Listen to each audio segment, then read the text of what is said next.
World's best law of attraction money and success coach అయిన ప్రముఖ షేక్ అన్వర్ గారిచే జూన్ 1 హైదరాబాద్ లో జరిగే one day magic of law of attraction and millionaire mind work shop కి register చేసుకోండి.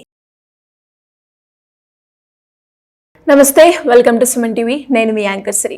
Present June మాస ఫలితాలు ఏ విధంగా ఉంటాయో వీటి గురించి ఈ రోజు ఇన్ డీటెయిల్గా మనతో షేర్ చేసుకోవడానికి వేదిక ఆస్ట్రాలజర్ ఉమా గారు ఉన్నారు. వారిని అడిగి తెలుసుకుందాం. నమస్కారం ఉమా గారు. నమస్తే అమ్మా. ఉమా గారు, ఎస్పెషల్లీ గ్రహాలు మనకి మంత్ వైజ్గా ఇయర్ వైజ్గా చేంజ్ అవుతూ ఉంటాయి. అండ్ అదేవిధంగా ఈ జూన్ మాసంలో గ్రహ సంచారం అనేది ఏ విధంగా ఉండబోతుంది?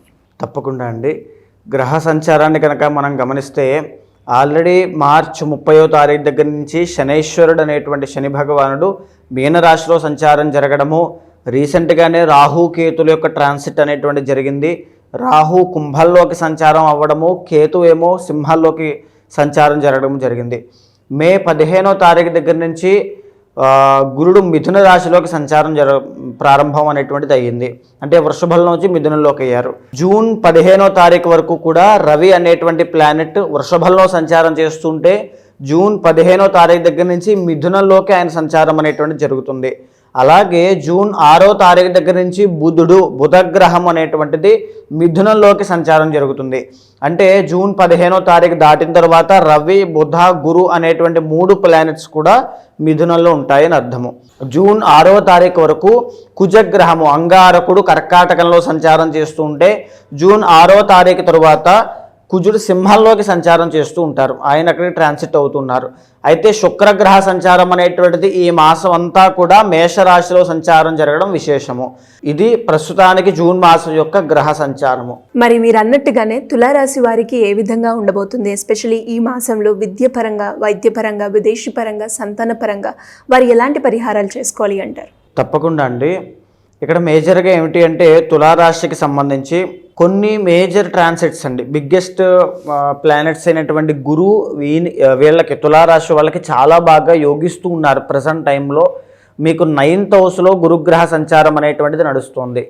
సో ఈ గురుగ్రహ సంచారం మీకు చాలా లాభదాయకంగా డబ్బుని, ధనధాన్య సంపదల్ని, వివాహాది శుభ కార్యక్రమాలని, రుణ బాధల్ని తొలగించడము, మంచి గొప్ప పేరు ప్రఖ్యాతలను కూడా తీసుకొచ్చేటువంటి ప్రయత్నము ఈ గురుగ్రహ సంచారం మీకు చాలా శుభ ఫలితాలు ఇస్తుంది.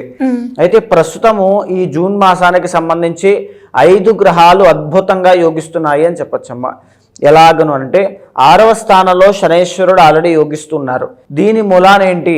ఆరోగ్య సమస్యలతో ఇబ్బంది పడేటువంటి వాళ్ళైనా, లేదా రుణ బాధలతో ఇబ్బంది పడేటువంటి వాళ్ళైనా, లేదా ఎప్పటి నుంచో ప్రయత్నం చేస్తూ అందులో ఫలితాలు రాక ఏ పనిలోనైనా స్తంభించిపోవడం అనేటువంటిది ఫేస్ చేస్తున్న వాళ్ళకైనా 6వ స్థానంలో శనైశ్వరుడు యోగించడం అనేటువంటిది వీళ్ళకి శుభదాయకంగా ఉంటుంది. చాలా బాగుంది.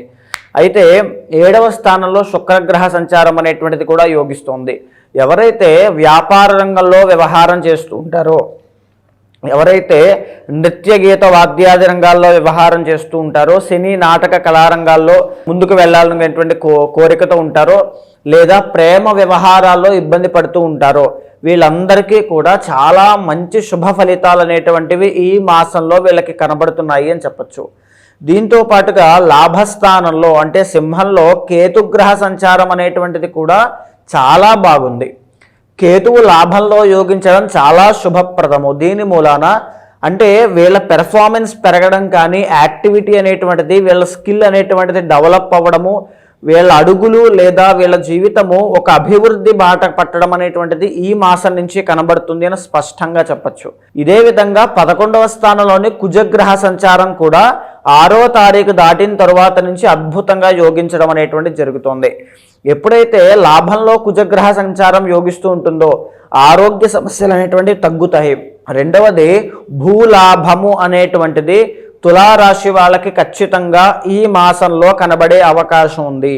భూలాభం ద్వారా అంటే రియల్ ఎస్టేట్ వ్యాపారస్తులు కానీ, అంటే కుజుడు ఓన్లీ భూలాభం మాత్రమే కాదండి, కోర్టు వ్యవహారాల్లో ఇబ్బంది పడేటువంటి వాళ్ళకి ఉపశమనం అని చెప్పచ్చు. కాంపిటేటివ్ ఎగ్జామ్స్ రాసే వాళ్ళకి కాస్త విజయ పరంపర అనేటువంటిది బాగుంటుంది అని చెప్పచ్చు. అండ్ క్రీడాకారులకి కూడా విజయం అనేటువంటిది చూస్తారని చెప్పచ్చు. ఈ కుజుడు బాగున్నాడు కాబట్టి ఈ లాభస్థానంలో కుజుడు బాగుండడం అనేటువంటిది చాలా శుభప్రదము. అయితే ఇక మనము నెగిటివ్ సైడ్ కనుక చూసుకుంటే 5వ స్థానంలో రాహుగ్రహ సంచారము, ఒక పక్క శుక్రుడు సప్తమంలో యోగిస్తూ ఉన్నప్పటికీ కూడా పంచమంలో రాహుగ్రహ సంచారం అనేటువంటిది సంతానపరంగా ప్రయత్నం చేసే వాళ్ళకి, సంతానం కోరుకునే వాళ్ళకి కాస్త ఇబ్బందికరమైనటువంటి పరిస్థితులు కనబడతాయి, లేదా నిరుత్సాహము అనేటువంటిది కనబడుతుంది. నిరాశ నిస్పృహలతో మీరు ఇబ్బంది పడద్దు. పర్సనల్ చార్ట్ చూసుకోండి సంతాన యోగం కోసము. రెండవది, సంతానానికి ఆల్రెడీ సంతానం కలిగి ఉన్న వాళ్ళకి కూడా సంతానానికి ఏదైనా ఇబ్బంది కలిగే అవకాశములు, ఆరోగ్య ఇబ్బందులు లాంటివి కలిగే అవకాశములు ఉంటాయి. ఇదే విధంగా అష్టమ స్థానంలో రవిగ్రహ సంచారం అనేటువంటిది కనబడుతుంది. దీని మూలాన పని ఒత్తిడి అనేటువంటిది పెరగడం వలనో, పని పెరగడం వలనో ఆహారం తీసుకోవడానికి కూడా సమయం లేనంతగా పని పెరిగి ఆరోగ్యం అనేటువంటిది స్వల్ప ఆటంకములు, ఆరోగ్య భంగము అనేటువంటిది కనబడే అవకాశం కనబడుతోంది. ఇదే విధంగా రాజకీయ నాయకులకి, తులారాశి వాళ్ళకి ఒత్తిడి అనేటువంటిది పెరుగుతుంది. పదవులు ఆశించేటువంటి వాళ్ళకి ఇంకా కొద్ది సమయం ఉంది అని చెప్పొచ్చు. జూన్ మాసంలో కాస్త ఇంకా జాప్యము అనేటువంటిది కనబడుతుంది. ఆర్థిక పరంగా అయితే చాలా అద్భుతమైనటువంటి రిజల్ట్స్ అయితే మాత్రం చూస్తారు. అయితే బంధువుల దగ్గర నుంచి ఏదైనా మీరు వాళ్ళకి సహాయం చేసేటప్పుడు కానీ, లేదా బంధువుల దగ్గర నుంచి ఏ వైరము కలహము రాకుండా చూసుకోవడం చాలా జాగ్రత్తగా, ఈ మాసం అంతా జాగ్రత్తగా ఉండండి. అయితే తులారాశి వాళ్ళకి ఓవరాల్గా చెప్పాలి అంటే చాలా అద్భుతంగా ఉంది అని చెప్పచ్చు. మీ పర్సనల్ చార్ట్ అనేటువంటిది మీరు ఎలాంటి నిర్ణయాలు ఎలాంటి సమయంలో తీసుకుంటున్నారు అనేటువంటిది చాలా ముఖ్యమైనటువంటి పాత్రను వహిస్తూ ఉంటాయి.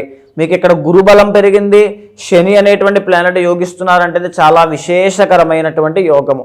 అభివృద్ధి బాటలోకి మీరు వెళ్ళబోతున్నారు.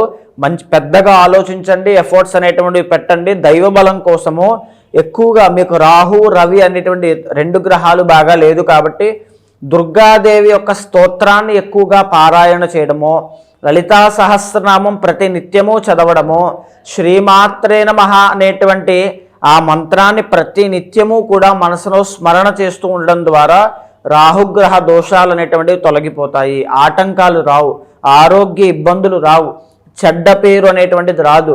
ఎక్కడైనా సరే, ఎప్పుడైనా సరే వీళ్ళు ఏ ప్రయత్నం చేస్తున్నా వీళ్ళకి ఏదైనా ఆటంకం వచ్చి వీళ్ళు అక్కడే ఆగిపోయేటువంటి పరిస్థితి ఉంటే కనుక ఆ అమ్మవారి యొక్క మంత్ర జపము వీళ్ళని ఎప్పుడూ కాపాడుతూ రక్షా కవచంలా ముందుకు తీసుకువెళ్తూ ఉంటుంది.